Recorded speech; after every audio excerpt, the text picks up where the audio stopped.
ኢኮኖሚው አለ። የኢትዮጵያ የንግድ ሚዛን ጉድለት በ2017 የመጀመሪያ መንፈቅ ከፍተኛ ለውጥ እንደታየበት ብሔራዊ ባንክ አስታውቋል።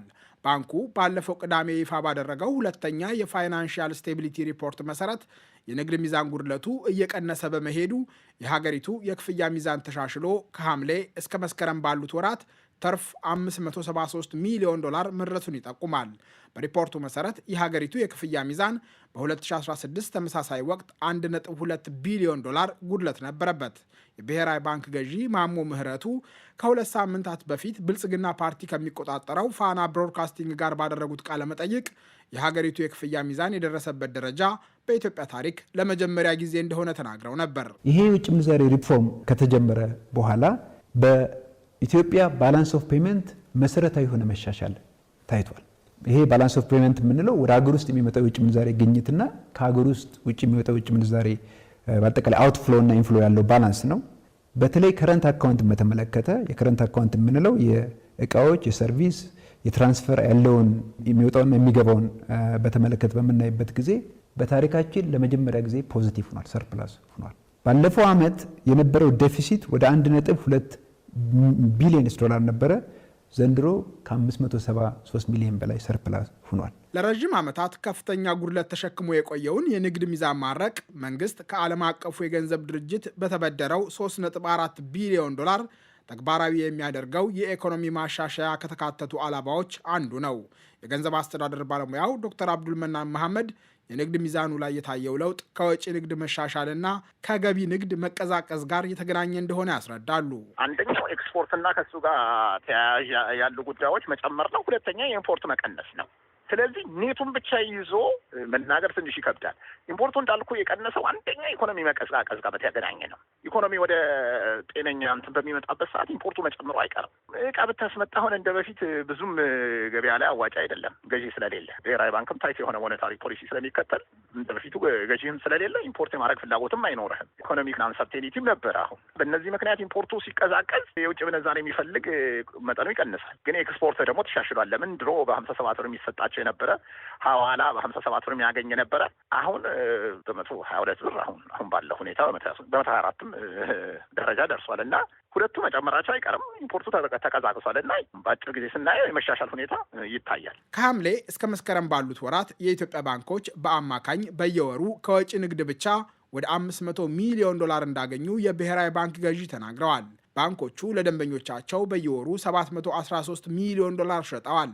አቶ ማሞ እንዳሉት ባንኮች ሐዋላን ሳይጨምር ከሸቀጦችና አገልግሎት የወጪ ንግድ ባለፉት 3 ወራት በአማካኝ ወደ $1.2 ቢሊዮን የውጭ ምንዛሪ ገዝተዋል። ለደንበኞቻቸው የሸጡት የውጭ ምንዛሪ በአንጻሩ ወደ $1.3 ቢሊዮን ደርሷል። ብሔራዊ ባንክ ባለፈው ቅዳሜ ይፋ ባደረገው ሪፖርት መሰረት የወጪ ንግድ በ2017 የመጀመሪያ መንፈቅ ካለፈው ዓመት ተመሳሳይ ወቅት ጋር ሲነጻጸር በ81 በመቶ ጨምሯል። የገንዘብ አስተዳደር ባለሙያው ዶክተር አብዱል መናን መሐመድ የወጪ ንግድ የጨመረበት ልክ ከፍተኛ እንደሆነ ቢስማሙም በውጭ ምንዛሪ ግብይት ስርዓት ለውጥ ምክንያት የተከሰተ መሻሻል ዘላቂ ነው ብሎ መውሰድ እንደማይቻል ያስረዳሉ። የውጭ ምንዛሪ ለውጥ ስለመጣ ሰደን የሆነ ጃምፕ አለ። ከዛ በኋላ ግን እንደ መጀመሪያ ይሆናል ማለት አይደለም። አንዳንዴ ራሱ በተፈጥሮ የሚመጣ አለ። አሁን እነሱ ሊውት የፈለጉት ከውጭ ምንዛሪ ስርዓት ለውጡም ሊሉ ይችላሉ። ሁለት ከወርቅ ጋር በተገናኘ ምን የተስተካከለ ነገር አለ የሚለውን ነገርም ማየት ያስፈልጋል። ግን ቁጥሩ በጣም ትልቅ ነው። ኤክስፖርት በዛ ደረጃ ጨመረ ሲሉ በደፈናው ስለሆነ ትንሽ ይከብዳል። የቱ ነው የጨመረው?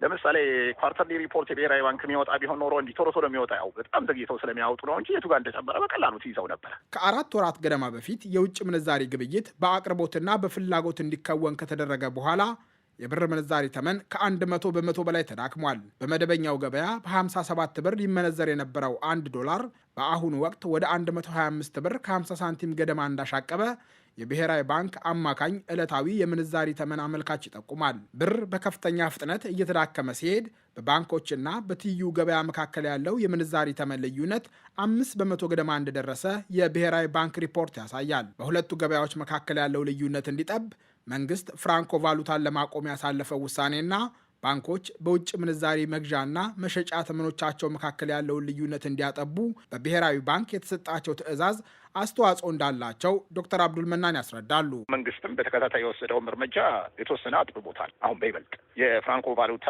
ላይ መንግስት አቆማለሁ የሚለው ነገር፣ የባንኮች የውጭ ምንዛሪ መግዣና መሸጫቸው ላይ ያለው ልዩነቱ መጥበቡ፣ እነዚህ ነገሮች ትይዩ ገበያውን እንትን አድርጎታል። ግን ከ5 እስከ 10% ውስጥ ቢበዛ እንደዛ ቢሆን ነው አሁን ያለው ሁኔታ። በሪፖርቱ መሰረት በጥቅምት ወር የብሔራዊ ባንክ የውጭ ምንዛሪ ክምችት በሰኔ ከነበረበት በ240 በመቶ ጨምሯል።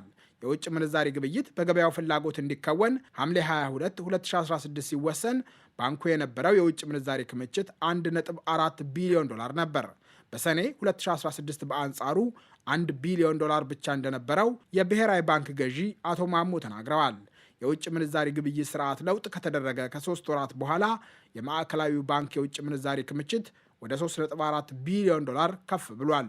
በዋነኛነት የኢትዮጵያ መንግስት ከዓለም አቀፉ የገንዘብ ድርጅት በተፈራረመው ስምምነት ያገኘው ገንዘብ ለውጭ ምንዛሪ ክምችቱ ማደግ ቀዳሚ ሚና እንደሚኖረው ዶክተር አብዱል መናን ያስረዳሉ። በአንዴ በፍጥነት የብሔራዊ ባንክ ሪዘርቭ እንደዚህ እንደው በቀላሉ ይመናመናል ማለት አይቻልም።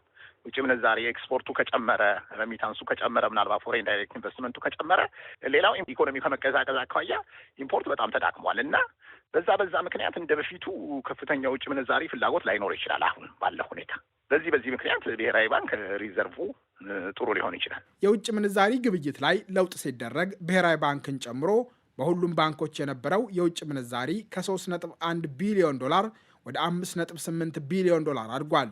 የግል ባንኮች በጥቅምት ወር የነበራቸው የውጭ ምንዛሪ ክምችት 2.4 ቢሊዮን ዶላር መድረሱን የብሔራዊ ባንክ ሪፖርት ያሳያል። የባንኩ ገዢ አቶ ማሞ እንዳሉት የውጭ ምንዛሪ ግብይት ስርዓት ለውጥ ከመደረጉ በፊት የኢትዮጵያ የግል ባንኮች የነበረባቸውን 518 ሚሊዮን ዶላር ዕዳ መክፈል ችለዋል። ከሪፎርሙ በፊት የኢትዮጵያ የግል ባንኮች ወደ 518 ሚሊዮን ዶላር የውጭ ምንዛሪ ዕዳ ነበረባቸው። ያልተከፈለ ዕዳ ነበረባቸው። ባለፉት 3 ወር ከ10 ቀን የግል ባንኮች በሚገርም ሁኔታ ይህን ያልተከፈለ ዕዳ፣ ይሄ እንደ ባንክ ሲስተም ነው የማወራው። አንዳንድ ባንኮች የተሻለ ሊሰሩ ይችላሉ፣ አንዳንድ ባንኮች ደግሞ ወደኋላ ሊቀሩ ይችላሉ። ግን እንደ ባንክ ሲስተም የኮመርሻል ባንክ ነው የማወራው። የኢትዮጵያ ንግድ ባንክን ትቼ የፕራይቬት ኮመርሻል ባንኮችን ነው እየተናገርኩ ያለሁት። የነበራቸውን 518 ሚሊዮን ዶላር ከፍለው አሁን የኔት ኦፕን ፖዚሽናቸው የአሴትና የላይቢሊቲያቸው ዜሮ ሆኗል። ይሄ ማለት ትልቅ ትርጉም አለው። ትልቁ ትርጉም ምንድን ነው? የኢትዮጵያ ፕራይቬት ኮመርሻል ባንኮች ከዚህ በኋላ የሚያገኙትን የውጭ ምንዛሬ ግኝት ከዚህ በፊት ለከፈቱት የውጭ ምንዛሬ ዕዳ ወይም ደግሞ አውትስታንዲንግ ኤልሲ የምንለው የቆየ ሌጋሲ ኤልሲ የምንለው እሱ ለመክፈል ሳይሆን አዲስ ለሚከፈት ኤልሲ ነው የሚያውሉት ማለት ነው። ዕዳቸውን ከፍለዋል። ስለዚህ 3 ወር ከ10 ቀን በሆነ ጊዜ ውስጥ ያለባቸውን በጣም ከፍ ያለ ኔት ኦፕን ፖዚሽን፣ በብዙ መልኩ ደግሞ ብሔራዊ ባንክ ከሚጠይቀው በላይ የሆነውን የኔት ኦፕን ፖዚሽን ትሬሽሆልድ ጥሰው የነበረውን ሁኔታ አስተካክለው ባንኮቹ የኔት ኦፕን ፖዚሽናቸው ከኔጌቲቭ 518 አሁን ሞሮለስ ዜሮ ለመድረስ እየተቃረበ ነው። የውጭ ምንዛሪ ግብይት ስርዓት ላይ የተደረገው ለውጥ ዶላርን በመሳሰሉ የመገበያያ ገንዘቦች የክፍያ ግዴታ በነበረባቸው ባንኮች ላይ ያስከተለውን ኪሳራ ግን የብሔራዊ ባንክ ገዢ አልገለጹትም። የመንግስት የልማት ድርጅቶች የነበረባቸውን የንግድ ባንክ ዕዳ ለመክፈልና የባንኩን ካፒታል ለማሳደግ መንግስት የሚያወጣው የ900 ቢሊዮን ብር ቦንድ ጉዳይ በሪፖርቱ ቢጠቀስም የሚያስከትለው ስጋት ግን በዝርዝር አልቀረበም። በባንኮች ካፒታል ላይ ምን ያህል ከሳራ ሊያመጣ ይችላል የሚል 10 ሞዴሬት ብሎ ነው፣ 20 ሲቪር ብሎ ነው፣ ከዛ 30 ብሎ ነው ያስቀመጠው። ሪፖርቱ መስከረም ላይ ነው የተዘጋጀው እና የሚቀጥለው አመት ውስጥ እኮ ነው የሚልህ በአንድ አመት ውስጥ አሁን በመስከረምና በአሁን ከ108 ብር ወደ 124 ብር አካባቢ አንዳንድ ባንኮች ጋር መግዣ ወደ 125 አካባቢ ደርሷል። 16-17 በመቶ ደክሟል። ብሔራዊ ባንክ በጣም ሲቪር ያለው ማለት ነው። አንድ የውጭ ምንዛሬ ስርዓቱን አዲስ ነን የለም ለረጅም ዘመን የኖርንበት ስላልሆነ 50-60 ሊሄድ ይችላል ብለህ ነው ማሰብ ያለብህ እና ባይናው 16 በመቶ ተዳክሟል። የክሬዲት ሪስክ የሚለውንም እንደዚህ ቀለል አድርጎ የመወሰን ነገር አለ። የኢትዮጵያ መንግስት 900 ቢሊዮን ዞሯል አይደል? የኢትዮጵያ መንግስት በዛ ጉዳይ ላይ የተጻፈ ጉዳይ አለ፣ ግን እንደ ሞዴሬት ሪስክ እንዳለ ነው አድርጎ የወሰደው። የኢትዮጵያ መንግስት አይከፍልስ ከ3 ዓመት በኋላ። የብሔራዊ ባንክ ሪፖርት ባንኮች ስራቸውን ሲያከናውኑ የሚገጥማቸው ስጋት ከጊዜ ወደ ጊዜ እየጨመረ እንደመጣ አሳይቷል። ሁሉም 28 ባንኮች ስርቆትና ማጭበርበር እንደገጠማቸው ሪፖርቱ ያሳያል። የባንኮች ሰራተኞች ጭምር የተሳተፉባቸው ድርጊቶች በሐሰተኛ የገንዘብ ኖቶች፣ ሐሰተኛ ቼኮች፣ ሐሰተኛ የባንክ ማስተማመኛዎች፣ ሐሰተኛ የስልክ ጥሪዎችና መልእክቶች በመጠቀም የተፈጸሙ ናቸው። ባንኮቹ በእነዚህ ድርጊቶች 1.3 ቢሊዮን ብር ከስረዋል። አድማጮች፣ የዛሬው መሰናዶ ተጠናቀቀ። እሸቴ በቀለ ነኝ። ጤና ይስጥልኝ።